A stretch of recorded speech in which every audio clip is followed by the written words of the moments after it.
Students, last ವಿಡಿಯೋದಲ್ಲಿ ನಾವು decision making ಸ್ಟೇಟ್ಮೆಂಟ್ಸನ್ನು ನಾನು ನಿಮಗೆ ಎಕ್ಸ್ಪ್ಲೈನ್ ಮಾಡಿದ್ದು. ಡಿಸಿಷನ್ ಮೇಕಿಂಗಲ್ಲಿ ಬೇರೆ ಬೇರೆ ರೀತಿಯ ಸ್ಟೇಟ್ಮೆಂಟ್ಸ್ ಇದೆ. ಸೊ ಅಲ್ಲಿ ನಾನು ನಿಮಗೆ ಫಸ್ಟ್ 2 ಟೈಪಿನ ಸ್ಟೇಟ್ಮೆಂಟ್ಸ್ ಯಾವುದೆಲ್ಲ, ಸಿಂಪಲ್ ಇಫ್ ಸ್ಟೇಟ್ಮೆಂಟ್ ಮತ್ತು ಇಫ್ ದೆನ್ ಎಲ್ಸ್ ಸ್ಟೇಟ್ಮೆಂಟನ್ನು ನಿಮಗೆ ನಾನು ಎಕ್ಸ್ಪ್ಲೈನ್ ಮಾಡಿದ್ದೆ. ಈ ವಿಡಿಯೋದಲ್ಲಿ ನಿಮಗೆ ಮಲ್ಟಿಪಲ್ ಇಫ್ ಸ್ಟೇಟ್ಮೆಂಟ್ ಮತ್ತು ಸೆಲೆಕ್ಟ್ ಕೇಸನ್ನು ನಾನು ಎಕ್ಸ್ಪ್ಲೈನ್ ಮಾಡ್ತೇನೆ. ಮಲ್ಟಿಪಲ್ ಇಫ್ ಸ್ಟೇಟ್ಮೆಂಟ್ ಅಂತ ಹೇಳಿದರೆ ನಿಮಗೆ ಕೆಲವು ಸಲ ಏನಾಗ್ತದೆ, ಅಲ್ಲಿ ನಾವು ಸಿಂಪಲ್ ಇಫ್ ಮತ್ತು ಇಫ್ ದೆನ್ ಎಲ್ಸಲ್ಲಿ ಒಂದು ಕಂಡೀಷನನ್ನು ನಾವು ಚೆಕ್ ಮಾಡಿ ಆ ಕಂಡೀಷನ್ ಟ್ರೂ ಇದ್ದರೆ ಒಂದು ಸ್ಟೇಟ್ಮೆಂಟ್, ಫಾಲ್ಸ್ ಇದ್ದರೆ ಒಂದು ಸೆಟ್ ಆಫ್ ಸ್ಟೇಟ್ಮೆಂಟ್ ಎಕ್ಸಿಕ್ಯೂಟ್ ಮಾಡಿದೆವು. ಆದರೆ ಏನಾಗ್ತದೆ, ಕೆಲವು ಕೇಸಸಲ್ಲಿ ನಿಮಗೆ ಸೆವೆರಲ್ ಕಂಡೀಷನ್ಸ್ ಇರ್ತದೆ. ಆ ಸೆವೆರಲ್ ಕಂಡೀಷನ್ಸ್ಗೆ ಸೆವೆರಲ್ ಸ್ಟೇಟ್ಮೆಂಟ್ಸ್ ನೀವು ಎಕ್ಸಿಕ್ಯೂಟ್ ಮಾಡುವಂಥ ಇದು ಕೇಸಸ್ ಇರ್ತದೆ. ಮೀನ್ಸ್ ಒಂದು ಕಂಡೀಷನ್ ಟ್ರೂ ಇದ್ದರೆ ಒಂದು ಸೆಟ್ ಆಫ್ ಸ್ಟೇಟ್ಮೆಂಟ್, ಅದು ಫಾಲ್ಸ್ ಇದ್ದರೆ ಮತ್ತೊಂದು ಕಂಡೀಷನ್ ಟ್ರೂ ಇದ್ದರೆ ಇನ್ನೊಂದು ಸೆಟ್ ಆಫ್ ಸ್ಟೇಟ್ಮೆಂಟ್. ಈ ರೀತಿ ನಿಮಗೆ ತುಂಬ ಕಂಡೀಷನ್ಸ್ ಇದ್ದು ತುಂಬ ಸೆಟ್ ಆಫ್ ಸ್ಟೇಟ್ಮೆಂಟ್ಸ್ ಎಕ್ಸಿಕ್ಯೂಟ್ ಮಾಡುವ ಚಾನ್ಸಸ್ ಬರ್ತದೆ. ಆವಾಗ ನೀವು ಮಲ್ಟಿಪಲ್ ಇಫ್ ಸ್ಟೇಟ್ಮೆಂಟನ್ನು ಯೂಸ್ ಮಾಡಬೇಕು.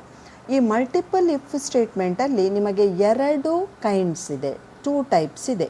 2 ವೇಸಲ್ಲಿ ನೀವು ಅದನ್ನು ಯೂಸ್ ಮಾಡ್ಬೋದು. ಒಂದು ಲ್ಯಾಡರ್ ಇಫ್ ಮತ್ತು ಒಂದು ನೆಸ್ಟೆಡ್ ಇಫ್. ನೀವು ಆಲ್ರೆಡಿ ಇದನ್ನು ಜಾವಾಸ್ಕ್ರಿಪ್ಟಲ್ಲಿ ನೋಡಿದ್ದೀರಿ.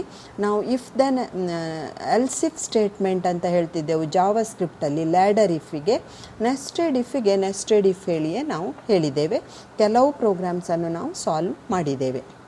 ಸೊ ಇವಾಗ ಲ್ಯಾಡರ್ ಇಫ್ ಅಂತ ಹೇಳಿದರೆ, the ladder if statement can be used to test if a condition 1, condition 2, condition 3 ಅಂದರೆ ಸೆವೆರಲ್ ಕಂಡೀಷನ್ ಇದ್ದಾಗ ನಿಮಗೆ ಸೆವೆರಲ್ ಸ್ಟೇಟ್ಮೆಂಟ್ಸನ್ನು ಎಕ್ಸಿಕ್ಯೂಟ್ ಮಾಡಲಿಕ್ಕೆ ಲ್ಯಾಡರನ್ನು ನಾವು ಯೂಸ್ ಮಾಡ್ತೇವೆ. ಲ್ಯಾಡರ್ ಅಂತ ಹೇಳಿದರೆ ಎಂತ, ಒಂದು ಸ್ಟೆಪ್ ಇರ್ತದೆ, ಸೆಕೆಂಡ್ ಸ್ಟೆಪ್ ಇರ್ತದೆ, ಥರ್ಡ್ ಸ್ಟೆಪ್ ಇರ್ತದೆ, ಈ ರೀತಿ ಇರ್ತದೆ. ಸೊ ಇದರದ್ದು ಸಿಂಟ್ಯಾಕ್ಸ್ ಹೇಗೆ ಇರ್ತದೆ, the structure of ladder is if Boolean expression ಅಂತ ಹೇಳಿದರೆ ನಾವು ಕಂಡೀಷನ್ ಅಂತೇಳಿ ಹೇಳ್ತೇವೆ.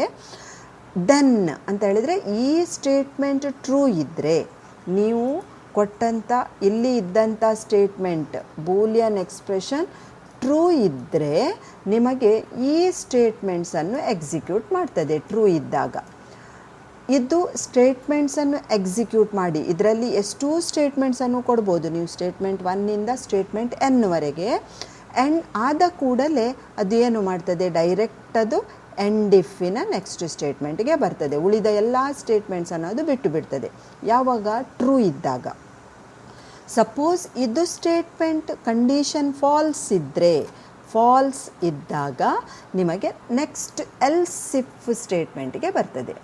ಈ ಎಲ್ಸ್ ಇಫ್ ಸ್ಟೇಟ್ಮೆಂಟಲ್ಲಿ ಏನು ಉಂಟು, ಪುನಃ ನಿಮಗೆ ಇನ್ನೊಂದು ಕಂಡೀಷನ್ ಇದೆ, ಸೆಕೆಂಡ್ ಕಂಡೀಷನ್.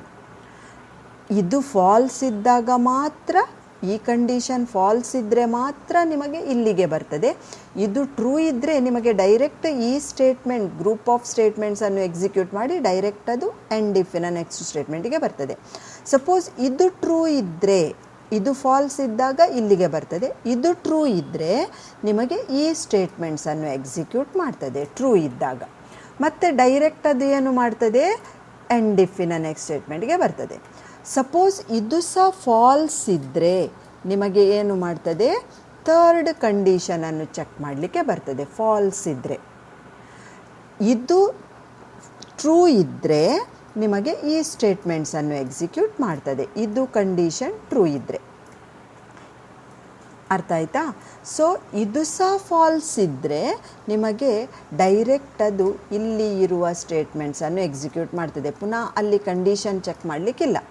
ಇದು ಸಹ ಫಾಲ್ಸ್ ಇದ್ದು, ಫಸ್ಟ್ ಕಂಡೀಷನ್ ಸಹ ಫಾಲ್ಸ್ ಇದ್ದು, ಸೆಕೆಂಡ್ ಕಂಡೀಷನ್ ಸಹ ಫಾಲ್ಸ್ ಇದ್ದು, ಥರ್ಡ್ ಕಂಡೀಷನ್ ಸಹ ಫಾಲ್ಸ್ ಇದ್ದರೆ ಮಾತ್ರ ನಿಮಗೆ ಈ ಸ್ಟೇಟ್ಮೆಂಟ್ಸನ್ನು ಎಕ್ಸಿಕ್ಯೂಟ್ ಮಾಡ್ತದೆ.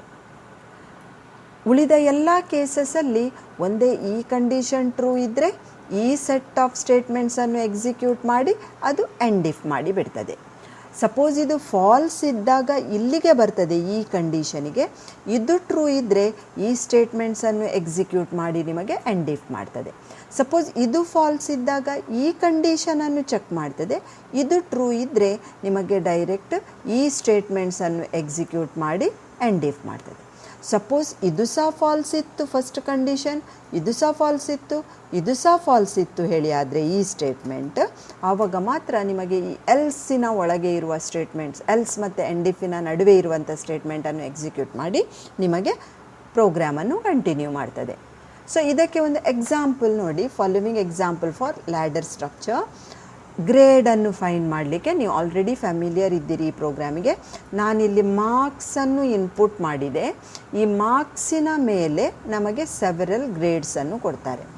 ಸಪೋಸ್ ಕೊಟ್ಟಂಥ marks more than equals to 80 ಇದ್ದರೆ, ಇದು ಟ್ರೂ ಇದ್ದರೆ ನಿಮಗೆ ಈ ಸ್ಟೇಟ್ಮೆಂಟನ್ನು ಎಕ್ಸಿಕ್ಯೂಟ್, ಡಿಸ್ಟಿಂಕ್ಷನ್ ಹೇಳಿ ನಿಮಗೆ ಗ್ರೇಡ್ ಕೊಟ್ಟು ನಿಮಗೆ ಎಂಡ್ ಇಫ್ ಮಾಡ್ತದೆ. ಸಪೋಸ್ ಇದು ಫಾಲ್ಸ್ ಇದ್ದರೆ, ಇದು ಸ್ಟೇಟ್ಮೆಂಟ್ ಇವಾಗ ಫಾಲ್ಸ್ ಇದ್ದರೆ ನಿಮಗೆ ಡೈರೆಕ್ಟ್ ಅದು ಇದನ್ನು ಚೆಕ್ ಮಾಡ್ತದೆ. ಇದು ಟ್ರೂ ಇದ್ದರೆ ನಿಮಗೆ ಈ ಗ್ರೇಡನ್ನು ಕೊಡ್ತದೆ, ಎ ಗ್ರೇಡ್ ಅಂತೇಳಿ ಕೊಡ್ತದೆ. ಇದು ಟ್ರೂ ಇದ್ದರೆ ನಿಮಗೆ ಡಿಸ್ಟಿಂಕ್ಷನ್ ಅಂತ ಗ್ರೇಡ್ ಕೊಟ್ಟು ಡೈರೆಕ್ಟ್ ಅದು ಎಂಡ್ ಮಾಡ್ತದೆ. ಇದು ಫಾಲ್ಸ್ ಇದ್ದಾಗ ಮೋರ್ ದ್ಯಾನ್ ಈಕ್ವಲ್ ಟು 70 ಉಂಟಾ ನೋಡ್ತದೆ ನಿಮ್ಮದು marks. More than equal to 70 ಇದ್ದರೆ ಎ ಗ್ರೇಡ್ ಅಂತ ಕೊಟ್ಟು ನಿಮಗೆ ಏನು ಮಾಡ್ತದೆ, ಎಂಡ್ ಮಾಡಿ ಬಿಡ್ತದೆ. ಸಪೋಸ್ ಇದು ಸಹ ಫಾಲ್ಸ್ ಇದ್ದರೆ, ಫಾಲ್ಸ್ ಇದ್ದಾಗ ನಿಮಗೆ ನಿಮ್ಮ ಮಾರ್ಕ್ಸ್ ಲೆಸ್ ದ್ಯಾನ್ 70 ಹೇಳಿ ಆಯಿತು, ಅದರಿಂದ ಮೋರ್ ದ್ಯಾನ್ ಈಕ್ವಲ್ ಟು 60 ಉಂಟಾ ಅಂತ ನೋಡ್ತದೆ. ಮೋರ್ ದ್ಯಾನ್ ಈಕ್ವಲ್ಸ್ ಟು 60 ಇದ್ದರೆ ಏನು ಮಾಡ್ತದೆ, ಅದು ಬಿ ಗ್ರೇಡ್ ಅಂತ ಕೊಡ್ತದೆ. ಸಪೋಸ್ ಅದು ಮೋರ್ ದ್ಯಾನ್ ಈಕ್ವಲ್ಸ್ ಟು ಸಹ 60 ಇಲ್ಲ, ಆವಾಗ ನಿಮಗೆ ಮೋರ್ ದ್ಯಾನ್ ಈಕ್ವಲ್ ಟು 40 ಉಂಟಾ ಅಂತ ನೋಡ್ತದೆ. ಮೋರ್ ದ್ಯಾನ್ ಈಕ್ವಲ್ ಟು 40 ಇದ್ದರೆ ಅದು ಸಿ ಗ್ರೇಡ್ ಕೊಡ್ತದೆ. ಸಪೋಸ್ ಅದು ಮೋರ್ ದ್ಯಾನ್ ಈಕ್ವಲ್ಸ್ ಟು 80 ಸಹ ಇಲ್ಲದಿದ್ದರೆ ಇಲ್ಲಿಗೆ ಬರ್ತದೆ. ಮೋರ್ ದ್ಯಾನ್ ಈಕ್ವಲ್ಸ್ ಟು 70 ಸಹ ಇಲ್ಲದಿದ್ದರೆ ಇಲ್ಲಿಗೆ ಬರ್ತದೆ. ಮೋರ್ ದ್ಯಾನ್ ಈಕ್ವಲ್ಸ್ ಟು 60 ಸಹ ಇಲ್ಲದಿದ್ದರೆ ಇಲ್ಲಿ ಬರ್ತದೆ. ಮೋರ್ ದ್ಯಾನ್ ಈಕ್ವಲ್ಸ್ ಟು 40 ಸಹ ಇಲ್ಲದಿದ್ದರೆ, ಯಾವುದು ಸಹ ಕಂಡೀಷನ್ ನೀವು ಕೊಟ್ಟದ್ದು, ಇಲ್ಲಿ 4 ಕಂಡೀಷನ್ ಕೊಟ್ಟಿದೆ, 4 ಕಂಡೀಷನ್ಸ್ ಸಹ ಫಾಲ್ಸ್ ಆದರೆ ಮಾತ್ರ ನಿಮಗೆ ಏನು ಮಾಡ್ತದೆ, ಅದು ಫೇಲ್ ಅಂತ ಗ್ರೇಡ್ ಕೊಡ್ತದೆ. ಫಾಲ್ಸ್ ಇದ್ದಾಗ ಎಲ್ಲ ಫಾಲ್ಸ್ ಇರಬೇಕು, ಇದು ಸಹ ಫಾಲ್ಸ್ ಇರಬೇಕು, ಇದು ಸಹ ಫಾಲ್ಸ್ ಇರಬೇಕು, ಇದು ಸಹ ಫಾಲ್ಸ್ ಇರಬೇಕು, ಇದು ಸಹ ಫಾಲ್ಸ್ ಇರಬೇಕು, ಆವಾಗ ಮಾತ್ರ ನಿಮಗೆ ಫೇಲ್ ಅಂತ ಗ್ರೇಡ್ ಕೊಡ್ತದೆ. ಇದಕ್ಕೆ ಲ್ಯಾಡರ್ ಅಂತೇಳಿ ಹೇಳ್ತಾರೆ. ಮೀನ್ಸ್ ಒಂದು ಸ್ಟೆಪ್ ಹೌದು ಆದರೆ ಆ ಸ್ಟೆಪ್ಪನ್ನು ಎಕ್ಸಿಕ್ಯೂಟ್ ಮಾಡಿ ಎಂಡ್ ಮಾಡಿಬಿಡ್ತದೆ. ಸಪೋಸ್ ಫಾಲ್ಸ್ ಆದರೆ ಇನ್ನೊಂದು ಸ್ಟೆಪ್ಪಿಗೆ ಬರ್ತದೆ, ಅದು ಸಹ ಫಾಲ್ಸ್ ಆದರೆ ಮತ್ತೊಂದು ಸ್ಟೆಪ್, ಇದಕ್ಕೆ ಲ್ಯಾಡರ್ ಅಂತೇಳಿ ಹೇಳ್ತಾರೆ. ಅದೇ ರೀತಿ ನೆಸ್ಟೆಡ್ ಇಫ್ ಅಂತ ಹೇಳಿದರೆ, ಸಪೋಸ್ ನಿಮಗೆ ಒಂದು ಕಂಡೀಷನ್ ಟ್ರೂ ಇದ್ದಾಗ ಒಂದು ಇಫಿನ ಒಳಗೆ ಇನ್ನೊಂದು ಇಫ್ ಸ್ಟೇಟ್ಮೆಂಟ್ ಬಂದರೆ ಆವಾಗ ಅದಕ್ಕೆ ನೆಸ್ಟೆಡ್ ಇಫ್ ಅಂತೇಳಿ ಹೇಳ್ತಾರೆ. ಒಂದು ಇಫಿನ ಒಳಗೆ ಮತ್ತೊಂದು ಇಫ್ ಹೇಗೆ ಇರ್ತದೆ ಸಿಂಟ್ಯಾಕ್ಸ್ ನೋಡಿ. ಇಫ್ ಕಂಡೀಷನ್ 1 ಇದು ಟ್ರೂ ಇದ್ದರೆ ನಿಮಗೆ ಇನ್ನೊಂದು ಈ ಸ್ಟೇಟ್ಮೆಂಟ್ಸನ್ನು ಎಕ್ಸಿಕ್ಯೂಟ್ ಮಾಡಿ ಈ ಕಂಡೀಷನನ್ನು ಚೆಕ್ ಮಾಡ್ತದೆ. ಸಪೋಸ್ ಫಾಲ್ಸ್ ಇದ್ದರೆ, ಇದು ಫಾಲ್ಸ್ ಇದ್ದರೆ ನಿಮಗೆ ಇದು ಫಾಲ್ಸ್ ಇದ್ದಾಗ ನಿಮಗೆ ಡೈರೆಕ್ಟ್ ಅದು ಇಲ್ಲಿಗೆ ಬರ್ತದೆ. ಫಾಲ್ಸ್ ಇದ್ದರೆ, ಟ್ರೂ ಇದ್ದರೆ ಈ ಸ್ಟೇಟ್ಮೆಂಟ್ಸನ್ನು ಎಕ್ಸಿಕ್ಯೂಟ್ ಮಾಡಿ ಪುನಃ ಒಂದು ಕಂಡೀಷನನ್ನು ಚೆಕ್ ಮಾಡ್ತದೆ. ಈ ಇಫಿನ ಒಳಗೆ ಪುನಃ ಎಲ್ಸ್ ಇಫ್ ಬರುವುದಿಲ್ಲ, ಇಫ್ ಬರ್ತದೆ. ಅದಕ್ಕೆ ನೆಸ್ಟೆಡ್ ಇಫ್ ಅಂತೇಳಿ ಹೇಳ್ತಾರೆ. Inside one if there is another if then it is called as a nested if. So ಇದು ಕಂಡೀಷನ್ ಟ್ರೂ ಇದ್ದಾಗ ಅದು ಈ ಸ್ಟೇಟ್ಮೆಂಟ್ಸನ್ನು ಎಕ್ಸಿಕ್ಯೂಟ್ ಮಾಡ್ತದೆ. ಇದು ಕಂಡೀಷನ್ ಫಾಲ್ಸ್ ಆದರೆ ನಿಮಗೆ ಇನ್ನೊಂದು ಕಂಡೀಷನನ್ನು ಚೆಕ್ ಮಾಡ್ತದೆ. ಇದರ ಒಳಗೆ ಪುನಃ ಲ್ಯಾಡರ್ ಇದೆ, ನೀವು ಯಾವ ಪ್ಯಾಟರ್ನಲ್ಲಿ ಸಹ ಕೊಡ್ಬೋದು. ಇದು ಇಷ್ಟು ಲ್ಯಾಡರ್ ಆಗ್ತದೆ, ಆವಾಗ ಇದು ಇಷ್ಟು ಲ್ಯಾಡರ್, ಇದು ನಿಮಗೆ ನೆಸ್ಟೆಡ್ ಇಫ್ ಆಗ್ತದೆ. ಇಲ್ಲಿಂದ ಇದು ಇಫಿನ ಒಳಗೆ ಇನ್ನೊಂದು ಇಫಿನ ಒಳಗೆ ಎಲ್ಸ್ ಇಫ್ ಬಂದರೆ ಅದು ಲ್ಯಾಡರ್ ಆಗ್ತದೆ. ಇಫಿನ ಒಳಗೆ ಇನ್ನೊಂದು ಇಫ್ ಬಂದರೆ ಅದಕ್ಕೆ ನೆಸ್ಟೆಡ್ ಇಫ್ ಅಂತೇಳಿ ಹೇಳ್ತಾರೆ. ಓಕೆ, ಇದು ನೆಸ್ಟೆಡ್ ಇಫ್. ಅದಕ್ಕೆ ಒಂದು ಎಕ್ಸಾಂಪಲ್ ಇಲ್ಲಿ ನೋಡಿ. ಓಕೆ, ಇಲ್ಲಿ ನೆಕ್ಸ್ಟ್ ನಾವು ನೋಡುವ ಲಾಜಿಕಲ್ ಆಪರೇಟರ್ ಯೂಸ್ ಮಾಡಿ ಇಫ್ ಸ್ಟ್ರಕ್ಚರ್. ನಾವು ಒಂದು ಇಫಲ್ಲಿ ಲಾಜಿಕಲ್ ಆಪರೇಟರನ್ನು ನಮಗೆ ಯೂಸ್ ಮಾಡಬೇಕಿದ್ರೆ ನಾವು ಹೇಗೆ ಯೂಸ್ ಮಾಡ್ಬೋದು? ಲಾಜಿಕಲ್ ಆಪರೇಟರ್ ನಾವು ಯಾವಾಗ ಯೂಸ್ ಮಾಡ್ತೇವೆ? ಒಂದು ಇಫ್ ಸ್ಟೇಟ್ಮೆಂಟಿನ ಒಟ್ಟಿಗೆ ಎರಡು ಕಂಡೀಷನ್ ಇದ್ದರೆ, ನೋಡಿ ಇಲ್ಲಿ ಒಂದು ಕಂಡೀಷನ್ ಮತ್ತು ಮತ್ತೊಂದು ಕಂಡೀಷನ್, ಎರಡು ಕಂಡೀಷನ್ ಇದೆ, ಅದರ ನಡುವೆ ಲಾಜಿಕಲ್ ಆಪರೇಟರನ್ನು ಯೂಸ್ ಮಾಡಿದೆ. ಆ್ಯಂಡ್ ಇವಾಗ ಲಾಜಿಕಲ್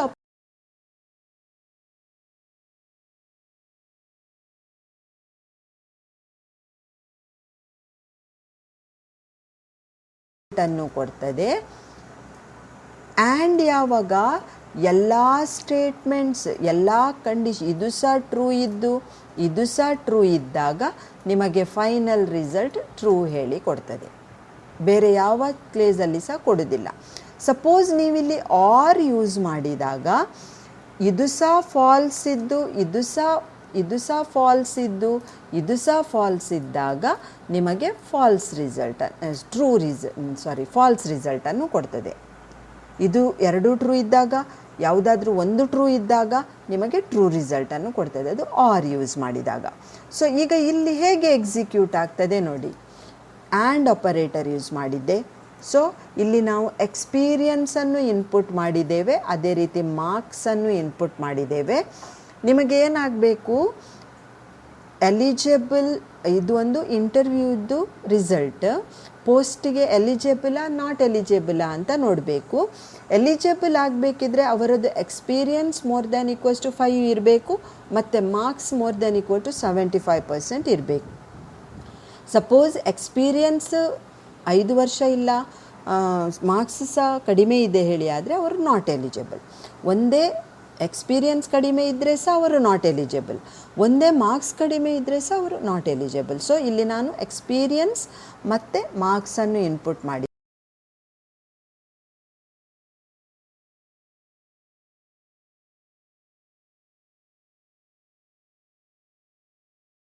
ಫಾರ್ ಪೋಸ್ಟ್. ಸೊ ಅದರಿಂದ ನಾನು ಇಫ್ ಎಕ್ಸ್ಪೀರಿಯನ್ಸ್ ಮೋರ್ ದ್ಯಾನ್ 5 ಇದೆಯಾ ಅಂತ ನೋಡ್ತದೆ. ಟ್ರೂ ಇದ್ದರೆ ನಿಮಗೆ ಇದನ್ನು ಚೆಕ್ ಮಾಡ್ತದೆ. ಇದು ಸಹ ಟ್ರೂ ಇದ್ದರೆ, ಎರಡೂ ಟ್ರೂ ಇದ್ದರೆ ಮಾತ್ರ ನಿಮಗೆ ಇಲ್ಲಿ ಟ್ರೂ ರಿಸಲ್ಟ್ ಹೇಳಿ ಕೊಡ್ತದೆ. ಸಪೋಸ್ ಇದು ಟ್ರೂ ಇದ್ದು ಇದು ಫಾಲ್ಸ್ ಇದ್ದರೆ ನಿಮಗೆ ಫೈನಲ್ ರಿಸಲ್ಟ್ ಫಾಲ್ಸ್ ಹೇಳಿ ಕೊಡ್ತದೆ. ಇದು ಟ್ರೂ ಇದ್ದು ಇದು ನಿಮಗೆ ಫಾಲ್ಸ್ ಇದೆ ಹೇಳಿ ಆದರೆ ಆವಾಗ ನಿಮಗೆ ಏನು ಮಾಡ್ತದೆ? ಅದು ಫಾಲ್ಸ್ ರಿಸಲ್ಟ್ ಕೊಡ್ತದೆ, ಮೀನ್ಸ್ ನಾಟ್ ಎಲಿಜಿಬಲ್ ಅಂತೇಳಿ ಕೊಡ್ತದೆ. ಸಪೋಸ್ ಎರಡು ಸಹ ಫಾಲ್ಸ್ ಇದ್ದರೆ ಸಹ ನಿಮಗೆ ನಾಟ್ ಎಲಿಜಿಬಲ್ ಅಂತೇಳಿ ಕೊಡ್ತದೆ. ಇದು ಎಕ್ಸಾಂಪಲ್ ಲಾಜಿಕಲ್ ಆಪರೇಟರ್ಸಿಗೆ. ಲಾಜಿಕಲ್ ಆಪರೇಟರ್ ಯಾವಾಗ ಯೂಸ್ ಮಾಡ್ತೇವೆ ನಾವು? ಒಂದು ಇಫಲ್ಲಿ ಎರಡು ಕಂಡೀಷನನ್ನು ಚೆಕ್ ಮಾಡಲಿಕ್ಕಿದ್ರೆ ಲಾಜಿಕಲ್ ಆಪರೇಟರ್ ಯೂಸ್ ಮಾಡ್ತೇವೆ. ನೆಕ್ಸ್ಟ್ ಸೆಲೆಕ್ಟ್ ಕೇಸ್ ನೋಡಿ. ಸೆಲೆಕ್ಟ್ ಕೇಸ್ ಇದನ್ನು ನಾವು ಮಲ್ಟಿಪಲ್ ಇಫ್ ಲ್ಯಾಡರನ್ನು ಯೂಸ್ ಮಾಡುವ ಬದಲಿಗೆ ನಾವು ಸೆಲೆಕ್ಟ್ ಕೇಸನ್ನು ಯೂಸ್ ಮಾಡ್ಬೋದು. It is easy to use. ಅದು ಯಾವುದು? ಲ್ಯಾಡರನ್ನು ಯೂಸ್ ಮಾಡುವ ಬದಲಿಗೆ ಸೆಲೆಕ್ಟ್ ಕೇಸ್ ನಿಮಗೆ ಈಸಿಯಾಗಿ ಯೂಸ್ ಮಾಡಲಿಕ್ಕೆ ಆಗ್ತದೆ. ಸೊ ನೀವು ಜಾವಾ ಸ್ಕ್ರಿಪ್ಟಲ್ಲಿ ಆಲ್ರೆಡಿ ನೋಡಿದ್ದೀರಿ ಕೇಸ್ ಸ್ಟೇಟ್ಮೆಂಟ್ ನೋಡಿದ್ದೀರಿ, ಸ್ವಿಚ್ ಸ್ಟೇಟ್ಮೆಂಟ್. ಸೊ ಸ್ವಿಚ್ ಸ್ಟೇಟ್ಮೆಂಟಿನ ಸೇಮ್ ಪ್ಯಾಟರ್ನಲ್ಲಿ ನಾವು ಸೆಲೆಕ್ಟ್ ಕೇಸನ್ನು ಯೂಸ್ ಮಾಡ್ತೇವೆ. ಇದರದ್ದು ಸಿಂಟ್ಯಾಕ್ಸ್ ಏನು? ಸೆಲೆಕ್ಟ್ ಕೇಸ್ ಒಂದು ವೇರಿಯೇಬಲನ್ನು ಕೊಡಬೇಕು. ಈ ವೇರಿಯೇಬಲಿದ್ದು ವ್ಯಾಲ್ಯೂ ಸಪೋಸ್ ಇಲ್ಲಿ ಕೊಟ್ಟಂಥ ಯಾವುದಾದ್ರೂ ಒಂದು ಕೇಸ್ ವ್ಯಾಲ್ಯೂವಿಗೆ ಮ್ಯಾಚ್ ಆದರೆ ಆ ಸ್ಟೇಟ್ಮೆಂಟ್ಸನ್ನು ಎಕ್ಸಿಕ್ಯೂಟ್ ಮಾಡ್ತದೆ. ಸಪೋಸ್ ನೋಡಿ, ನಾನೀಗ ಇಲ್ಲಿ ನಿಮಗೆ ಹೇಳ್ತೇನೆ, ಈ ವೇರಿಯೇಬಲಿದ್ದು ವ್ಯಾಲ್ಯೂ ಮತ್ತು ಈ ವೇರಿಯೇಬಲಿದ್ದು ವ್ಯಾಲ್ಯೂ ಈಕ್ವಲ್ ಇದ್ದರೆ, ಸೇಮ್ ಇದರದ್ದು 1 ಇದ್ದು ಇದರದ್ದು 1 ಇದ್ದರೆ ನಿಮಗೆ ಈ ಸ್ಟೇಟ್ಮೆಂಟನ್ನು ಎಕ್ಸಿಕ್ಯೂಟ್ ಮಾಡ್ತದೆ. ಈಕ್ವಲ್ ಇರಬೇಕು ಇದರದ್ದು ವ್ಯಾಲ್ಯೂ. ಇದು ವೇರಿಯೇಬಲ್ ಅಂತ ಹೇಳಿದ್ರೆ ಅಂತ ಒಂದು ಡಾಟಾ ಸ್ಟೋರ್ ಆಗಿರ್ತದೆ ಅದರಲ್ಲಿ. ಸೊ ಈ ವೇರಿಯೇಬಲಲ್ಲಿ ಏನು ಸ್ಟೋರ್ ಆಗಿ ಉಂಟು ಮತ್ತು ಇಲ್ಲಿ ಕೊಟ್ಟಂಥ ವ್ಯಾಲ್ಯೂ ಏನು ಉಂಟು ಅದರದ್ದು ಡಾಟಾ ಮತ್ತು ಈ ವ್ಯಾಲ್ಯೂ ಮ್ಯಾಚ್ ಆದರೆ ಈ ಸ್ಟೇಟ್ಮೆಂಟ್ ಎಕ್ಸಿಕ್ಯೂಟ್ ಮಾಡ್ತದೆ. ಸಪೋಸ್ ಮ್ಯಾಚ್ ಆಗಲಿಲ್ಲದಿದ್ದರೆ ಈ ವೇರಿಯಬಲಿದ್ದು ವ್ಯಾಲ್ಯೂ ಮತ್ತು ಈ ವ್ಯಾಲ್ಯೂವಿನ ಮಟ್ಟಿಗೆ ಮ್ಯಾಚ್ ಮಾಡ್ತದೆ. ಸಪೋಸ್ ಇದು ಮತ್ತು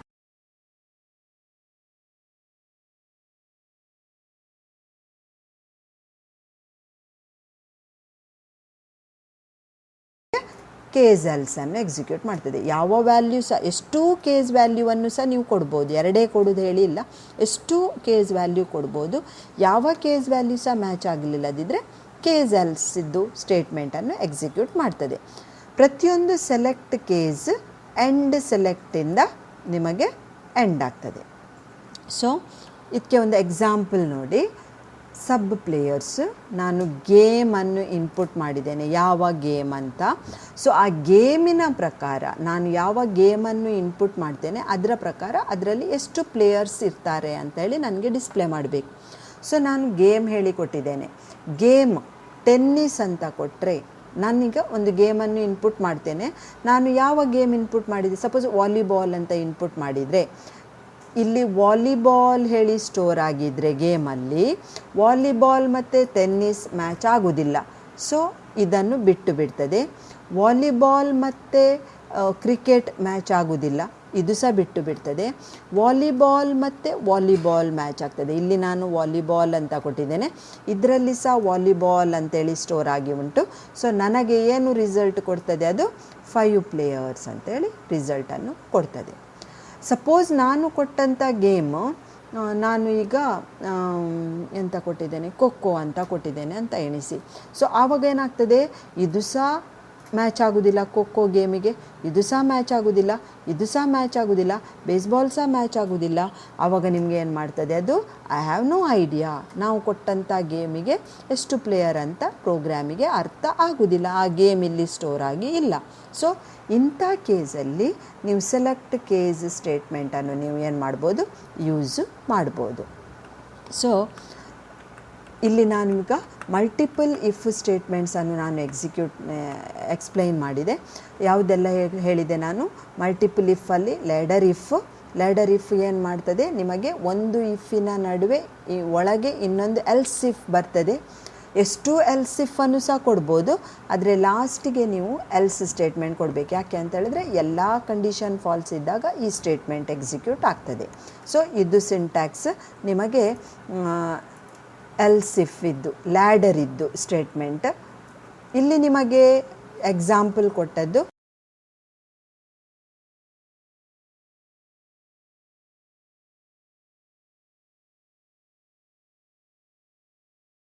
ಒಂದು ಇಫಿನ ಒಳಗೆ ಇನ್ನೊಂದು ಇಫ್, ನೆಸ್ಟೆಡ್ ಇಫ್ ಸ್ಟೇಟ್ಮೆಂಟ್. ಇಲ್ಲಿ ಈ ಇಫ್ ಅದರ ಒಳಗೆ ಇನ್ನೊಂದು ಇಫನ್ನು ಕೊಟ್ಟಿದ್ದೇವೆ. ಸೊ ಮತ್ತೆ ನೀವು ಅದರ ಒಳಗೆ ಲ್ಯಾಡರ್ ಸಹ ಯೂಸ್ ಮಾಡ್ಬೋದು, ಸಿಂಪಲ್ ಇಫನ್ನು ಸಹ ಯೂಸ್ ಮಾಡಲಿಕ್ಕೆ ಆಗ್ತದೆ. ಸೊ ಇದಕ್ಕೆ ನೆಸ್ಟೆಡ್ ಇಫ್ ಅಂತೇಳಿ ಹೇಳ್ತಾರೆ. ನೆಕ್ಸ್ಟ್ ಲಾಜಿಕಲ್ ಅಂತ ಹೇಳಿದರೆ ಏನು, ಲಾಜಿಕಲ್ ಅಂತ ಹೇಳಿದರೆ ನಿಮಗೆ ಒಂದು ಇಫಲ್ಲಿ ಒಂದಕ್ಕಿಂತ ಜಾಸ್ತಿ ಕಂಡೀಷನ್ ಇದ್ದಾಗ ಆ ಕಂಡೀಷನ್ಸ್ ಎಲ್ಲವನ್ನು ನಾವು ಚೆಕ್ ಮಾಡಬೇಕು, ಲಿಂಕ್ ಮಾಡಬೇಕು. ಅದಕ್ಕೆ ನಾವು ಎರಡು ಕಂಡೀಷನಿನ ನಡುವೆ ಒಂದು ಆಪರೇಟರನ್ನು ಯೂಸ್ ಮಾಡಬೇಕು, ಅದು ಲಾಜಿಕಲ್ ಆಪರೇಟರ್. ಯಾವ ಇಫಲ್ಲಿ ನಾವು ಲಾಜಿಕಲ್ ಆಪರೇಟರನ್ನು ಯೂಸ್ ಮಾಡಿದ್ದೇವೆ ಅದಕ್ಕೆ ಲಾಜಿಕಲ್ ಆಪರೇಟರ್ ಯೂಸ್ ಮಾಡಿದಂಥ ಇಫ್ ಅಂತೇಳಿ ಹೇಳ್ತಾರೆ. ಅದೇ ರೀತಿ select case it is similar to ladder. So ಇದರಲ್ಲಿ ಏನಾಗ್ತದೆ, ನೀವು ಒಂದು ಸೆಲೆಕ್ಟ್ ಕೇಸಿನ ಮುಂದೆ ಒಂದು ವೇರಿಯೇಬಲ್ ಕೊಡಬೇಕು. ಆ ವೇರಿಯೇಬಲಿನ ವ್ಯಾಲ್ಯೂ ಯಾವುದಾದ್ರೂ ಒಂದು ಕೇಸ್ ವ್ಯಾಲ್ಯೂವಿಗೆ ಮ್ಯಾಚ್ ಆದರೆ ಆ ನಡುವೆ ಅದರಲ್ಲಿರುವ ಸ್ಟೇಟ್ಮೆಂಟ್ ಎಕ್ಸಿಕ್ಯೂಟ್ ಮಾಡ್ತದೆ. ಯಾವ ವ್ಯಾಲ್ಯೂವಿಗೆ ಸಹ ಮ್ಯಾಚ್ ಆಗದಿದ್ದರೆ ಕೇಸ್ ಎಲ್ಸಲ್ಲಿರುವ ಸ್ಟೇಟ್ಮೆಂಟ್ಸನ್ನು ಎಕ್ಸಿಕ್ಯೂಟ್ ಮಾಡ್ತದೆ. ಸೆಲೆಕ್ಟ್ ಕೇಸ್ ಯಾವಾಗಲೂ ಎಂಡ್ ಸೆಲೆಕ್ಟಿಂದ ಎಂಡ್ ಆಗ್ತದೆ. ಸೊ ಇದು ನಾನು ನಿಮಗೆ ಎಕ್ಸಾಂಪಲ್ ಕೊಟ್ಟದ್ದು.